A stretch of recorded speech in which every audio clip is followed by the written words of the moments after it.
I am sitting alone in my small home office, staring at a check for $67,000. It is made out to the Grand Belmore Hotel for my daughter Emma's wedding. I raised her from the time she was 3 years old after my wife died in a car accident. Emma was my whole world. I worked 2 jobs, sacrificed everything just to see her smile. Last night she called me and said something that shattered my heart into a million pieces. "Dad, I think it would be better if you did not come to my wedding." Those words kept playing in my mind like a broken record. Before we dive into what happened next, I would love to know where you are watching this from. Drop a comment with your city or country.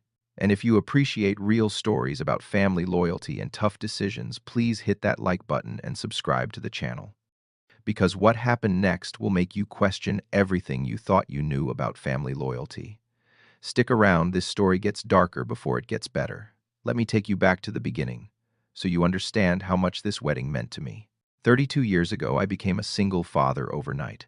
My wife, Sarah, died when Emma was just 3 years old. A drunk driver ran a red light and took her from us. I remember holding Emma at the funeral, her tiny hand gripping my shirt, asking when Mommy would come home. That day, I made a promise to Sarah and to Emma. I would be both mother and father. I would give Emma everything she needed. Those early years were brutal. I worked as a software engineer during the day, pulling long hours to meet deadlines and prove myself at the company. Then at night, after putting Emma to bed, I would drive for Uber until 2 or 3 in the morning. I needed every dollar I could get. Emma deserved dance classes, a good school, college savings. I cooked her breakfast every morning before school. Pancakes on Mondays, scrambled eggs on Tuesdays. I helped with homework at the kitchen table, learning fractions all over again just so I could explain them to her. When she was 7, I threw her a birthday party with 20 kids from her class. I baked the cake myself. It was lopsided and the frosting was a disaster, but Emma told me it was the best cake in the whole world. We were a team. Every Friday night was movie night. We would make popcorn pile blankets on the couch and watch whatever Emma wanted. She called me her hero. She told her friends that her dad was the strongest, smartest, most amazing person alive. When she graduated high school with honors, she hugged me on stage and whispered, "None of this would have happened without you, Dad." I cried that day. Happy tears, proud tears. I thought nothing could ever break the bond we had. Then 2 years ago, Emma met Brandon at a company networking event. She came home that night, glowing, talking about this charming guy who worked in real estate. Brandon was 29, confident, and came from money. Old money. His family owned properties all over Connecticut. The first time I met Brandon, we had dinner at a steakhouse downtown. He showed up in a suit that probably cost more than my monthly mortgage. He shook my hand, smiled politely, but I could see it in his eyes. He was measuring me, judging me. Throughout dinner, Brandon talked about his portfolio, his family's yacht, their summer home in the Hamptons. He barely asked me anything about myself. When he did, it felt like he was checking boxes. "Oh, software engineer, that is nice. Very practical." Emma started changing after that. Slowly, at first. She began talking about upgrading her lifestyle. She mentioned luxury brands I had never heard of. She started spending weekends with Brandon's family instead of our usual father-daughter brunches. When I asked if everything was okay, she would say, "Dad, I am just growing up. This is what adults do." I wanted to believe her. I wanted to think this was just a natural part of her becoming independent. Then I met Patricia, Brandon's mother. The first time was at Emma and Brandon's engagement dinner at a country club I could never afford to join. Patricia was 60 years old, impeccably dressed, with the kind of cold elegance that made you feel small. She looked at me like I was a stain on her expensive tablecloth.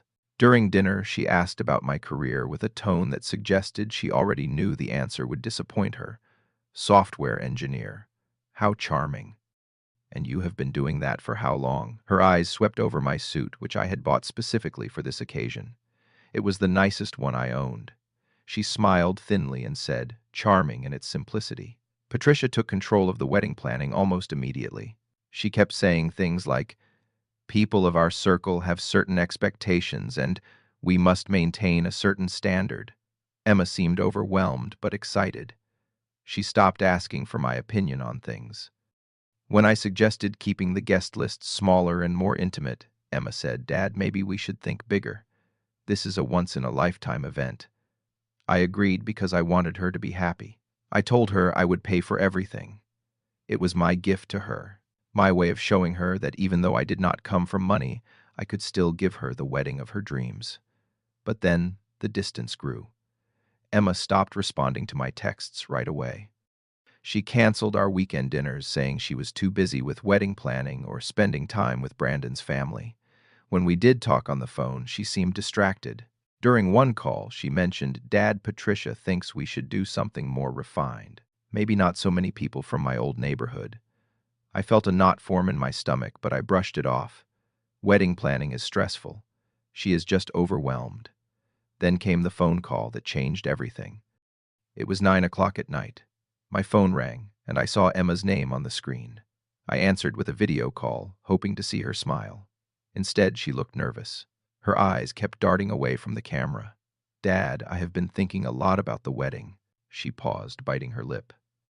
"Brandon and his mom feel that having a smaller guest list would be more appropriate, and they think it would be less stressful for everyone if you did not attend." The words hit me like a freight train.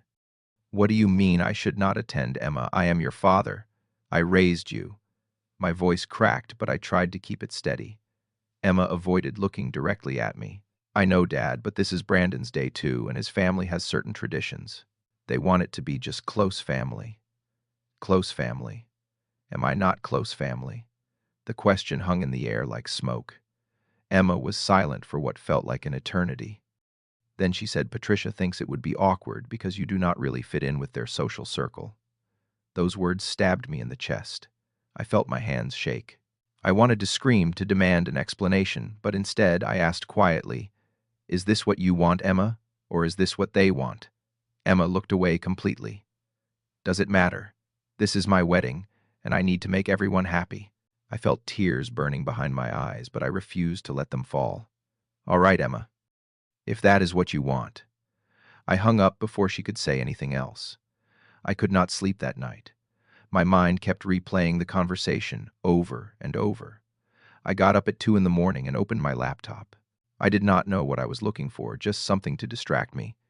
I went on Facebook and started scrolling aimlessly. Then I saw it. Patricia had posted a photo from a pre-wedding event with the caption, "So excited for my son's wedding.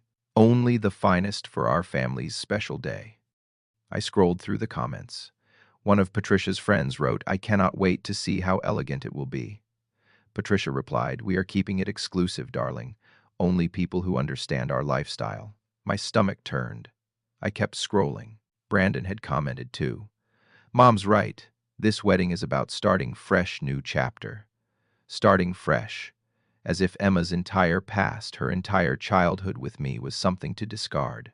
I clicked on Emma's profile. She had unfriended dozens of people. Old high school friends, neighbors. We used to live next to people who had been part of her life for years. Her friend list was now filled with names I did not recognize. People with titles like executive director and managing partner next to their names. Then I remembered something. Emma had borrowed my old laptop a few weeks ago because hers was getting repaired. I opened it up and checked the browser history. She had forgotten to log out of her email. I know I should not have looked, but something pulled me to click on her sent folder. There it was, an email to the wedding planner sent 3 days ago. The subject line read, "Final guest list update." I opened it. "Please remove Darian Williams from the guest list. My future mother-in-law feels his presence might lower the tone of the event. We will let him know closer to the date." Lower the tone. Those 3 words felt like knives twisting in my chest. I read the email 5 times, hoping I had misunderstood. But there it was in black and white.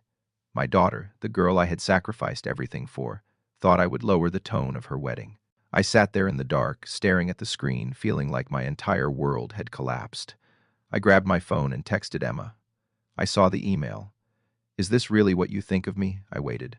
1 hour, 2 hours, 3 hours.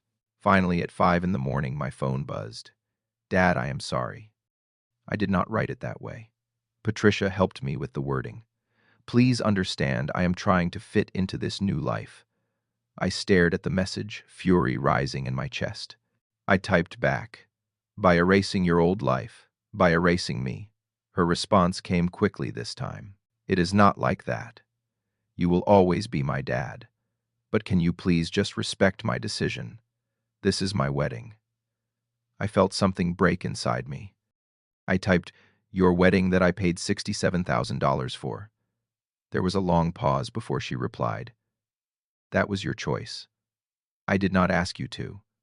I read those words over and over. She did not ask me to.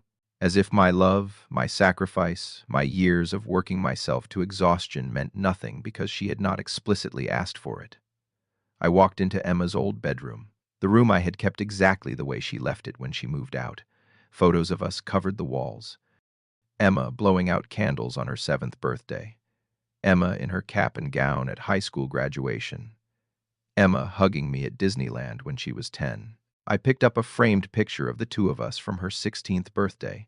We were laughing covered in cake frosting after a food fight. She had written on the back, "Best dad in the universe. I love you forever." I sat on her bed and cried. Not quiet tears, but deep, gut-wrenching sobs. I had given this girl everything. Every ounce of my energy, every dollar I earned, every dream I had. And now I was not good enough to attend her wedding because I might lower the tone. I cried until there were no tears left. Then, as the sun started to rise, something shifted inside me. The sadness turned into clarity. If I was not good enough to attend this wedding, then why on earth should I pay for it? I woke up the next morning with a strange sense of calm. I knew what I had to do. I went to my filing cabinet and pulled out every single contract related to the wedding. The venue agreement with the Grand Belmore Hotel for $28,000. The catering contract with Bistro Laurent for $15,000. The florist invoice from Petal and Stem Designs for $4,500. Photography with Marcus Bradford for $6,500. The band, the Midnight Jazz Ensemble, for $8,000. Dress alterations for $2,000. Miscellaneous expenses adding up to $3,000. Every single contract was in my name. Brandon and Patricia had insisted on this for tax purposes, they said. Now I realized it gave me complete control. I called my best friend Jake, who happens to be a lawyer. I explained the situation, my voice surprisingly steady. Jake listened without interrupting. When I finished, he was quiet for a moment. Then he said, "Everything is in your name. Legally, you have every right to cancel. But Darian, are you absolutely sure about this? This is going to create a massive storm." I looked at the contracts spread across my desk. "I have never been more sure about anything in my life." Jake sighed. "All right, do what you need to do. I am here if you need me."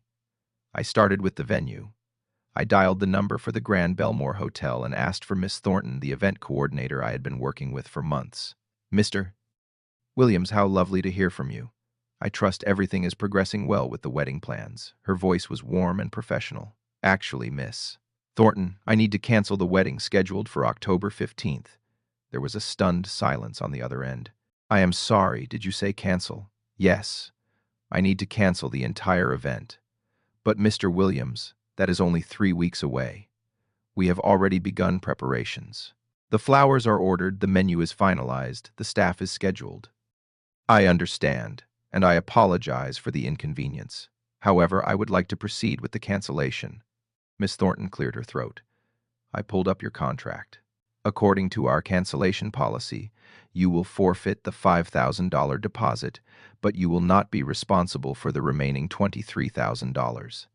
That is correct. I would like to move forward with that." She hesitated. "Mr. Williams, may I ask if there is anything we did wrong? Is there any way we can salvage this?" "No, Miss Thornton. Your service has been excellent. This is a personal matter." After a moment, she said quietly, "I understand. I will process the cancellation today. You should receive confirmation via email within 24 hours. Thank you, Miss Thornton." Next, I called Bistro Laurent, the catering company. I spoke with the manager, a friendly man named Philippe, whom I had met twice during tasting sessions. "Philippe, this is Darian Williams. I am calling about the catering order for October 15th. I need to cancel." Philippe's cheerful voice faltered. cancel. But Monsieur Williams, we have already ordered specialty ingredients, the Wagyu beef, the imported cheeses, the caviar.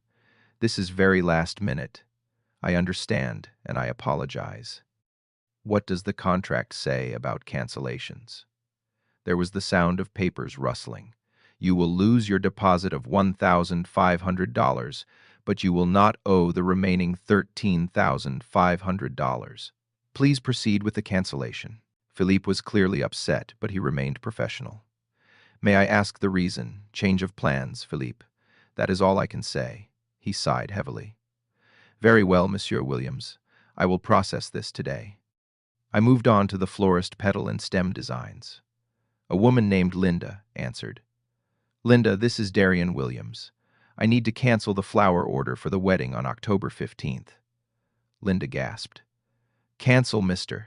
Williams. We have already ordered roses and orchids from Ecuador. These are specialty flowers that were specifically requested. They arrive next week. I know, Linda, and I am truly sorry. What is the cancellation policy? Her voice was strained. You lose the $500 deposit. The remaining $4,000 will not be charged. Please go ahead with the cancellation. Mr. Williams, this is going to be a significant loss for us. I understand, Linda. I am sorry. Then I called Marcus Bradford Photography. Marcus answered on the second ring. Darian, good to hear from you. Everything set for the big day, Marcus. I need to cancel. There was a pause. Cancel the wedding photography. Yes. Marcus was quiet for a long moment. Darian, I do not know what happened, but I am really sorry things did not work out. Listen, keep your deposit. Consider it a gift. You have been nothing but kind to work with. I felt a lump form in my throat. Marcus, you do not have to do that. I know, but I want to. You take care of yourself, all right? Thank you, Marcus. That means more than you know. I contacted the Midnight Jazz Ensemble next. The band leader, a man named Samuel, was less understanding. You are canceling 3 weeks before the event. Do you have any idea how much we turned down to reserve that date for you? I apologize, Samuel. I will honor the deposit as stated in the contract.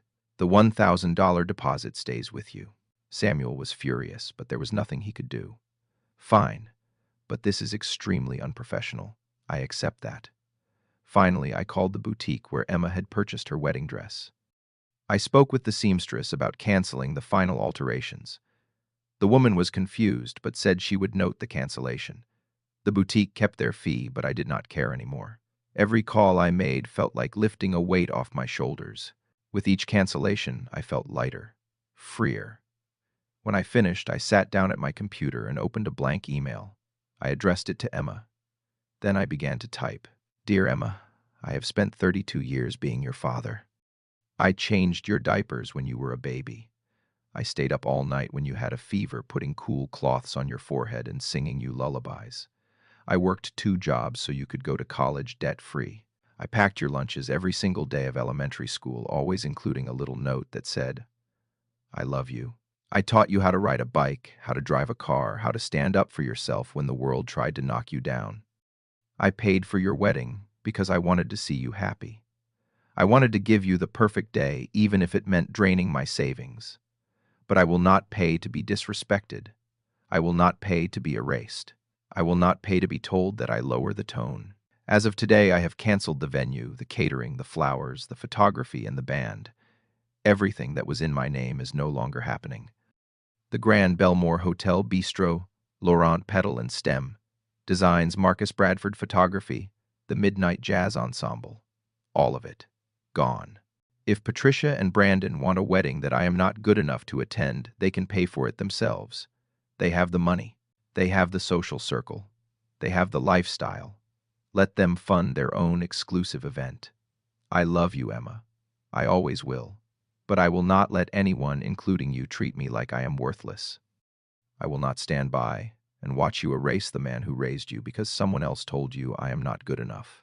When you are ready to remember who was there when you cried yourself to sleep after your first heartbreak, who cheered the loudest at every school play, who believed in you even when you did not believe in yourself, I will be here. But until then, I am done being your ATM while being treated like your embarrassment. Love, Dad. I read the email 3 times. Then I hit send. It was 10 o'clock in the morning. I set my phone on silent and went for a walk. I needed air. I needed space. I needed to clear my head. When I came back an hour later, my phone was flooded with notifications. 23 missed calls, 15 voicemails, 32 text messages. I scrolled through them. Emma had called 7 times. Brandon had called 9 times. Patricia had called 5 times. There were also calls from people I did not even know, probably members of Brandon's family. I listened to one of Brandon's voicemails. His voice was shaking with rage. "You are destroying my wedding. How dare you? Who do you think you are? This is childish and petty, and we will not forget this. I will make sure everyone knows what kind of person you are."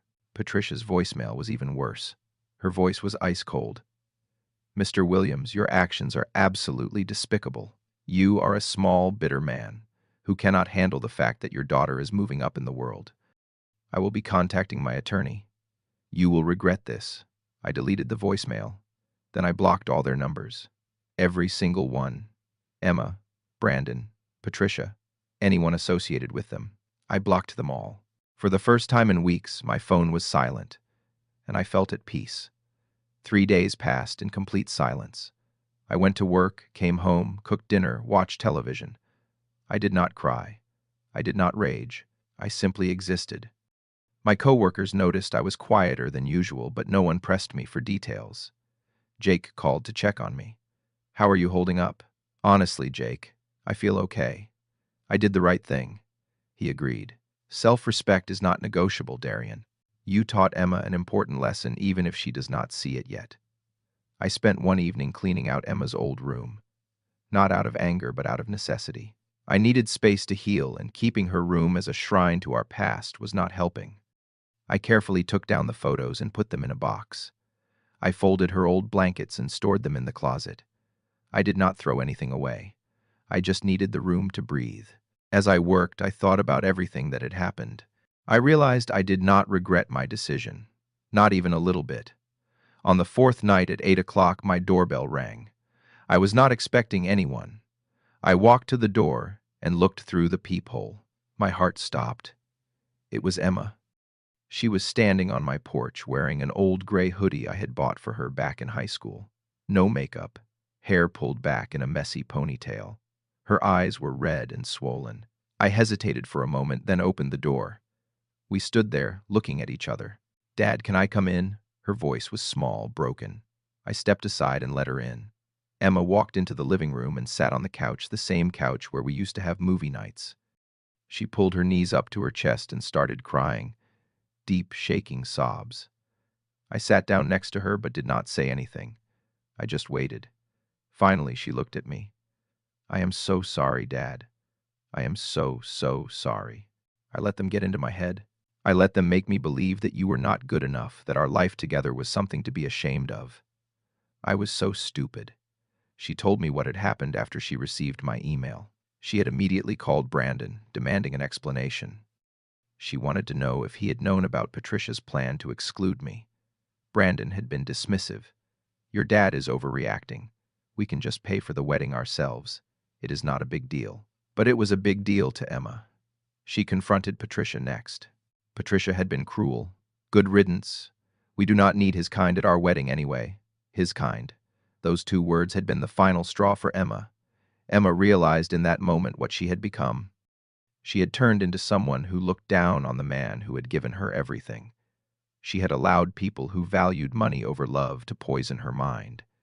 That night, she broke up with Brandon. She told him she could not marry someone who did not respect her father. Brandon had been furious, calling her ungrateful and naive. Patricia had called her a gold digger, which was ironic considering Emma had never asked them for a dime.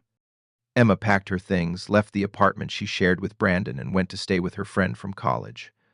I listened to everything she said without interrupting. When she finished, I felt tears on my own cheeks. "Emma, I am sorry too. I am sorry for being so harsh with that email.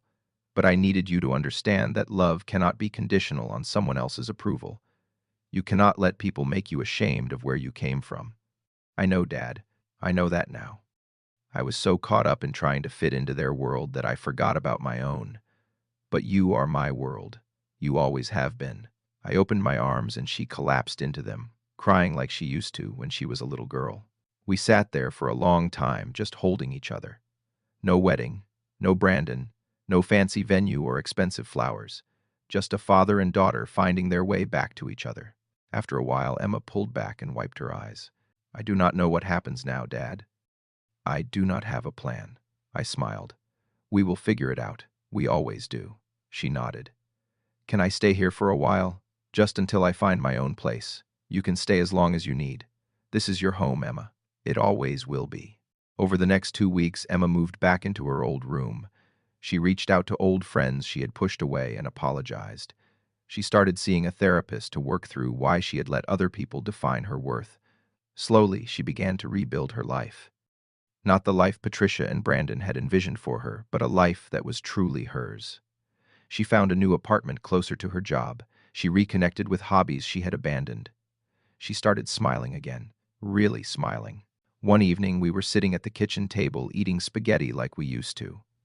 Emma looked at me and said, "Thank you for not giving up on me, Dad, even when I gave up on myself." I reached across the table and squeezed her hand. "I could never give up on you, sweetheart. You are my daughter. Nothing will ever change that." She smiled, tears in her eyes. "I am so lucky to have you." I shook my head. I am the lucky one. I learned something important through all of this. Sometimes the people we love will test us. They will make mistakes. They will hurt us. And in those moments, we have to make a choice.